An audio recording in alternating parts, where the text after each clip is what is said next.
What's good? It's your brother YK The Truth. And this video is for the so-called Black American Indian people. Alright? The so-called indigenous people to this land. We don't believe you. You need more people. Okay? You cannot continue to give us these washed up celebrities like Coolio. Dane, I'm with motherfucking Coolio right now. Dane, I tried to reach out to you several times. I support you, bro. I think you one of the most important black men in America, bro. I think you need to be protected, guarded. You're a treasure. You just bro. fucking said, you know what? You're not an African. You're a Native American. Yeah. He said this, and I asked him. I said, "Do you know Dane Calloway?" And he said, "Yes." Of course I do. Of course he does. Like Waka Flocka. Not African American at all. My folks is not from Africa. And a lot of people in this room, folks ain't from Africa. Might be a couple, but people just don't understand. I asked my girl, like, yo, grandma, what's your background? She like Busy Bone. And people got to do their history to understand black people were already in the States. People don't know that, though. They don't get that part. You know, they don't know that Nat Turner was really an Aborigine. That's Australia. That ain't Africa. You can look at Nat Turner and the depictions of him and know he was an Aborigine. Like Ice Cube. Well, black people are Native Americans. You know, we've had, a lot of proof that, some of us started here in this land. Everybody wasn't brought over from Africa. We need more people. This is a brief video.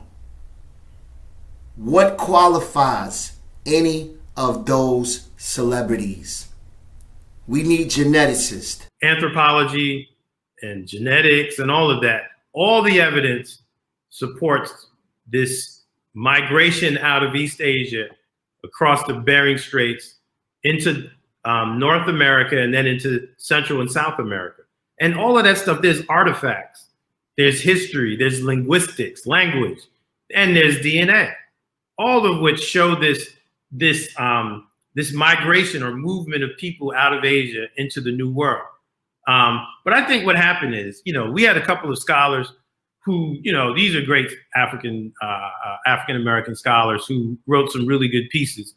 And for the most part, they should be viewed as hypotheses, not fact, right? And so they came before Columbus. This whole issue of the Olmecs and the Aztec being of African ancestry. I mean, those are interesting stories, but there's no proof to that. And also, to be honest with you, it's very disrespectful. It's very disrespectful to the Native American brothers and sisters for us to claim that they are of African ancestry. They know their history.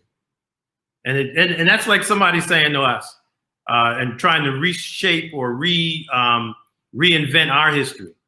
We would get upset. Absolutely. So I don't play that with some of these cats because they, I hear this debate all the time. And it's very disrespectful to Native Americans when you start talking about they are, them and their family history and all of that they are of African descent. Humanity, everybody's from Africa. It's all relative in terms of when we left, but in terms of how Native Americans got to the New World, they came from Asia. We need real historians. So as I had said, it's important that we recognize that the Africans who arrived here under the most horrific circumstances as enslaved chattel property.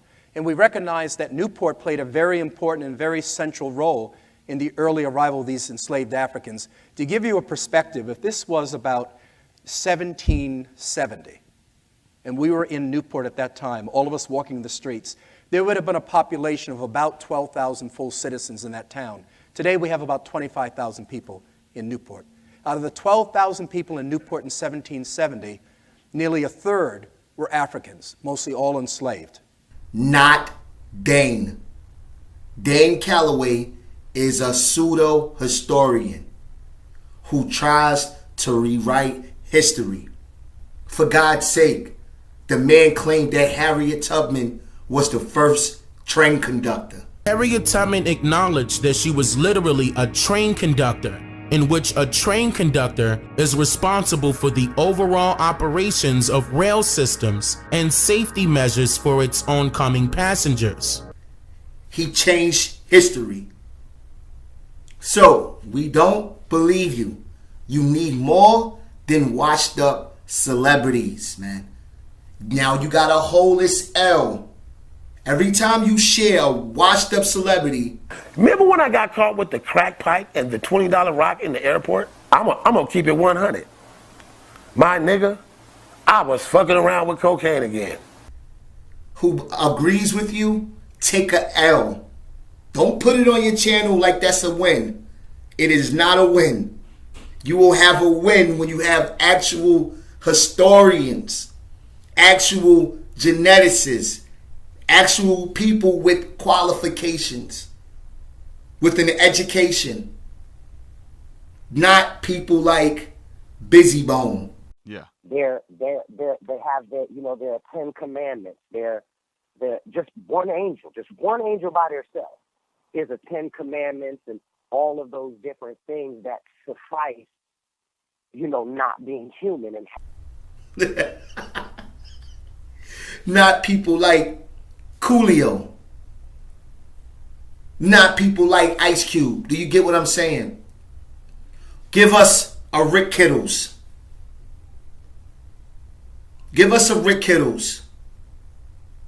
Give us anybody with any kind of education. Anybody. You can't do it. So it's your brother YK the Truth, man. And y'all gotta hold the cell. Hold it. Hold it. Every time you upload a video of some washed up celebrity saying that we're indigenous, you gotta hold this L. Anytime you put a celebrity, period, they don't even gotta be washed up. You gotta hold that L because they're not historians. They're not geneticists. They don't do genealogy. They don't have anything. It's nothing that qualifies them besides the fact that they're a celebrity. And this is what most pseudoscience people do. They go and find celebrities because if a celebrity believe it, then it must be right. Well, that's not how it works. Because at the end of the day, a celebrity is a human being. It doesn't mean they don't make mistakes. Do you follow me? So it's your brother YK the Truth, and I'm out. Peace.